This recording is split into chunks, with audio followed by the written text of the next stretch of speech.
This is the QK80 Mk2 and I've been using it for a week. I've personally always preferred TKL keyboards. As a daily driver, I've been using a TKL sized keyboard for the past 4 to 5 years. And this does not disappoint, so let's start with its price. It starts at $199. Nope.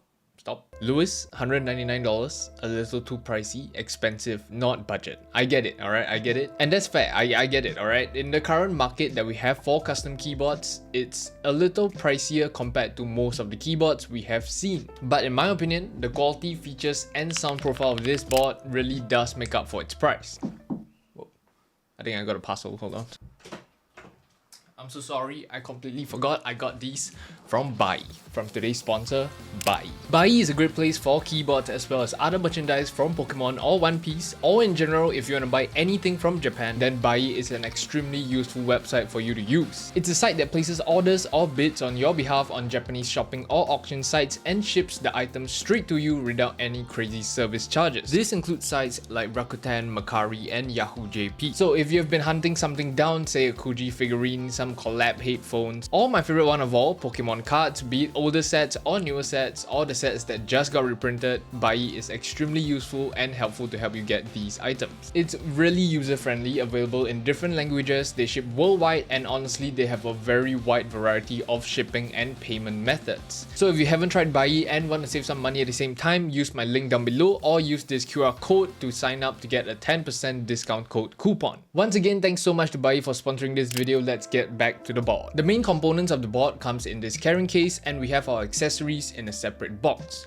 For accessories, we have a braided cord cable and all the basic tools you would need.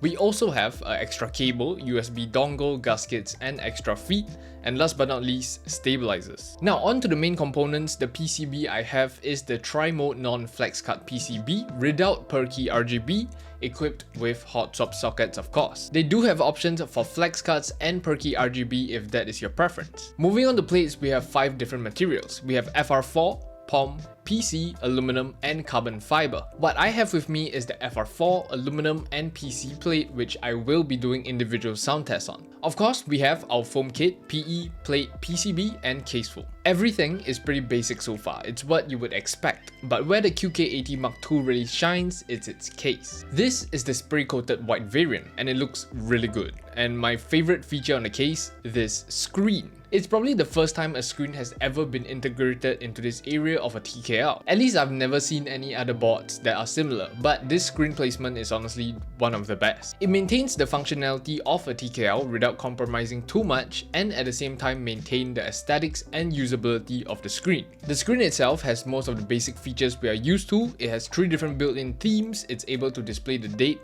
time, connectivity, and more. You can also upload your custom GIFs, but here are the 2 things that I really like about the screen. This cat. It responds to your keyboard inputs and even has unique actions when you click on specific keys like enter or question mark.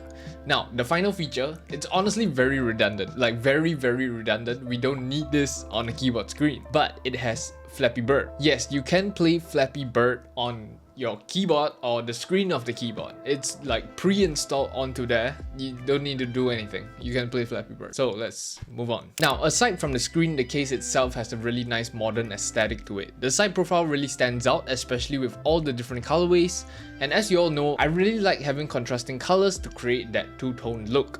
On the back, we have a very unique shape on our weight, and of course the mirror design is always nice to see. We also have a magnetic badge on the right side that doubles as a storage for our USB dongle. And of course, to open the case, it's a simple action of pulling on the top cover because it has the ball catch system. So let's start on the main build that I will be showcasing. I'll have all the foam installed with the PC plate. Don't worry, I will be having different foam configurations for the other 2 plates in the typing test later. For switches, I'll be trying out these MMD Vivian switches. It's a 5-pin linear switch. I heard it's a pretty creamy sounding switch with a very crispy and snappy typing experience. Now onto mounting, we have the really popular leaf spring mount by Collabs. It's my first time trying it out and I am impressed by this mounting.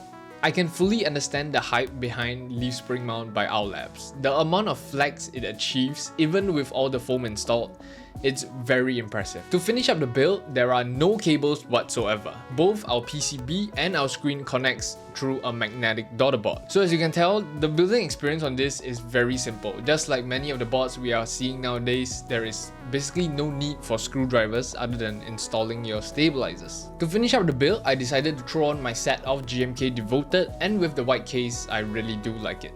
So here's how the board sounds.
So after trying out all the 3 different plates and their different foam configurations, I personally do like the PC plate. Although it was fully foamed up, I feel like you could do without the PE foam if you're not into the PE foam sound. But the highlight of this board is honestly the typing experience. The mounting system does a really good job, be it PC or aluminum plate. It's able to achieve a good amount of flex to achieve that soft typing experience. But something I do have to nitpick about is that the aluminum plate configuration I didn't sound exactly very pleasing, to me at least. It might have been my foam configuration, but that would mean that the QK80 Mk2 does rely quite a bit on foam to sound good. But you know, that's just a preference of mine. Maybe some of you did like how it sounded. We all have different tastes. So the 3 main highlights I would say about this keyboard: number 1, it's a TKL. We don't see TKLs very often, and QK80 Mk2 honestly does a really good job at being a TKL. Number 2 is the screen. The screen itself has a lot of features that I think is really useful and placed at a very good area of the keyboard that actually kind of integrates really well into how I use a TKL. And last but not least, the building experience and the mounting system are both done up really well. Having the magnetic daughter board connection for both the PCB and the screen makes things really simple.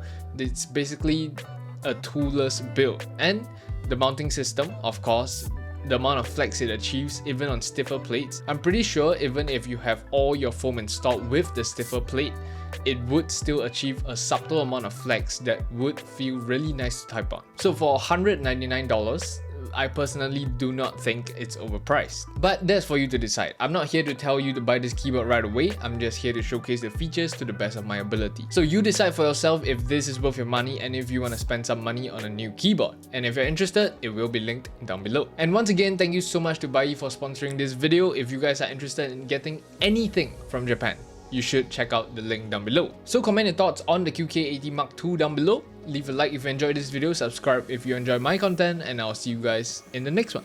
Peace.